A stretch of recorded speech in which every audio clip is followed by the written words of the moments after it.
TDP MLA cyber నేరగాళ్ల వలలో చిక్కుకున్నారు.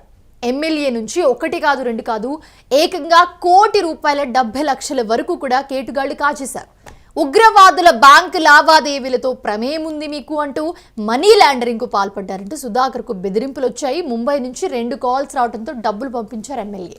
అయితే మరో 60 లక్షలు డిమాండ్ చేయడంతో మోసపోయినట్లుగా గ్రహించారు ఎమ్మెల్యే. అయితే హైదరాబాద్ పోలీసులకు మైదుకూరు ఎమ్మెల్యే పుట్టా సుధాకర్ ఫిర్యాదు చేశారు.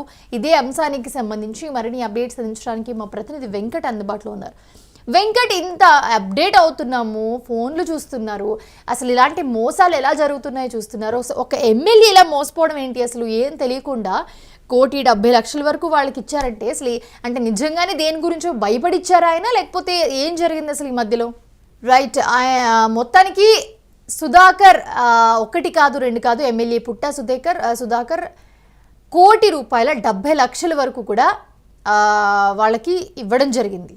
సో అది ఎలా ఇచ్చారు, ఎవరు ఫోన్ చేశారు, ఎందుకు ఇచ్చారు, మధ్యలో ఏం మాట్లాడుకున్నారు, అసలు ఈ లావాదేవీలకి ఎవరన్నా ప్రమేయం ఉందా, లేకపోతే సైబర్ నేరగాళ్లే కావాలని ఇలా చేశారా, అసలు ఈయనకి ఏమన్నా సంబంధాలు ఉండి లేకపోతే భయపడి వాళ్ళకి డబ్బులు ఇచ్చారా అన్నది మాత్రం ఇంకా తెలియాల్సి ఉంది. బట్ మైదుకూరు అయితే ప్రస్తుతం పోలీస్ కంప్లైంట్ ఇవ్వడం జరిగింది. ఇదే అంశానికి సంబంధించి క్లియర్ అప్డేట్స్ మా ప్రతినిధి వెంకట్ అందిస్తారు. వెంకట్, ఇంత అప్డేట్ అవుతున్నా కూడా మనం అన్ని సాధారణ మనుషులే ఫోన్లో అన్నింటిలో చూస్తూ ఉన్నారు ఇలాంటి మోసాలు ఎలా జరుగుతాయో చూస్తూ ఉన్నారు. సో ఏంటి అసలు ఎమ్మెల్యే ఇలా మోసపోవడం ఏంటి? ₹1,00,00,000 70 లక్షలు అంటే చిన్న అమౌంట్ కాదు అది.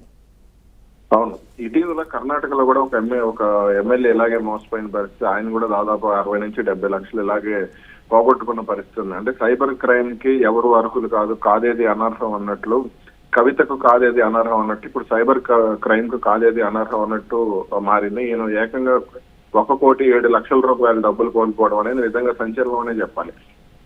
అంటే ఎవరు ఫోన్ చేశారు, వాళ్ళు ఎందుకు అడుగుతున్నారు, ఏంటి అనే దానికి సంబంధించి ఒక ఎమ్మెల్యే స్థాయిలో ఉండి కూడా ఆయన కనీసం అవగాహన లేకుండా ఆ విధంగా డబ్బులు పోగొట్టుకోవడం అనేది నిజంగా సంచలనం అనే చెప్పాలి. దీనికి సంబంధించి పోలీసులకు ఫిర్యాదు చేసిన, అంటే సాధారణంగా ఈ ఎమ్మెల్యేలు అనేవాళ్ళు ప్రజలకు అవగాహన కల్పించే పరిస్థితి ఉంటుంది. చాలా అంటే ప్రజలు ఈ విధంగా మోసపోతుంటే వాళ్ళకు ఒక అవగాహన ఉంటుంది. దానికి సంబంధించి ఎమ్మెల్యేలు కానీ ఇతర ప్రజాప్రతినిధులు కానీ సినిమా వాళ్ళు కానీ ఇతర సెలబ్రిటీలు కానీ వీళ్ళందరూ కూడా ప్రజల్లోకి వెళ్లే విధంగా ప్రచార కార్యక్రమాలు నిర్వహిస్తూ ఉంటారు. పోలీసులకు సహకరిస్తూ ఉంటారు, పోలీసులు చెప్తూ ఉంటారు, వీళ్ళు చెప్తూ ఉంటారు. కానీ ఎమ్మెల్యేని మోసపోవడం అంటే చాలా ఆశ్చర్యకరంగా ఉంది. అంటే ఆయన దేనికన్నా భయపడి మోసపోయారా, లేదంటే అంటే అసలు తెలియక మోసపోయారా? ఇప్పుడు హ్యూమన్ ట్రాఫికింగ్ దీనికి సంబంధించి ఆయన్ని మనీ లాండరింగ్, అలాగే మనుషుల రవాణాకు సంబంధించి ఆయన డబ్బులు అడిగారు. డబ్బులు అడిగినప్పుడు అంటే ఆయన ఏదన్నా అలా గతంలో అటువంటి చర్యలు చేశారా, లేదంటే ఏంటి అనేది ఇప్పుడు కాస్త చర్చనీయాంశంగా మారినటువంటి అంశం.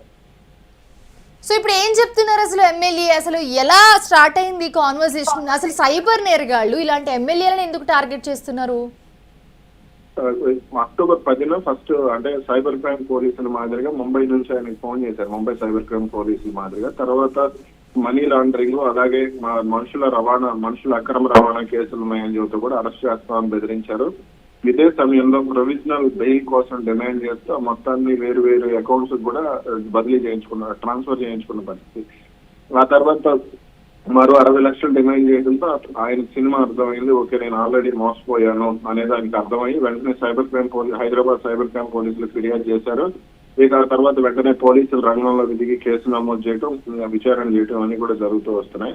అయితే దీనికి సంబంధించి పుట్టా సుధాకర్ యాదవ్ మాత్రం ఇంకా అంటే ఆయన బహిరంగంగా ఎక్కడ మాట్లాడలేదు. కానీ పోలీసులు అయితే అంటే అక్టోబర్ 10న కేసు పెట్టడం, ఆ తర్వాత వెంటనే అదే రాత్రి కేసు నమోదు చేసి దర్యాప్తు కూడా మొదలుపెట్టడం ఇవన్నీ జరిగింది. బిఎన్ఎస్ సెక్షన్ల కింద అంటే ఇన్ఫర్మేషన్, అలాగే ఐటీ యాక్ట్, అలాగే మోసం, వ్యక్తిత్వ దొంగతనం, ఫోర్జరీ, సైబర్ క్రైమ్ వంటి వీటి ప్రకారం చట్టాల ప్రకారం కూడా కేసులు నమోదు చేశారు. అయితే ప్రస్తుతానికి ఆయన కూడా పోలీసులు విచారించి ఆయన వాట్సాప్ కి ఏ విధంగా ఫోన్ వచ్చింది, అదే విధంగా ఆయన ఏ విధంగా మాట్లాడారు అనేది కూడా మొత్తం ఆయన వెర్షన్ కూడా తెలుసుకునే ప్రయత్నం అయితే జరుగుతుంది.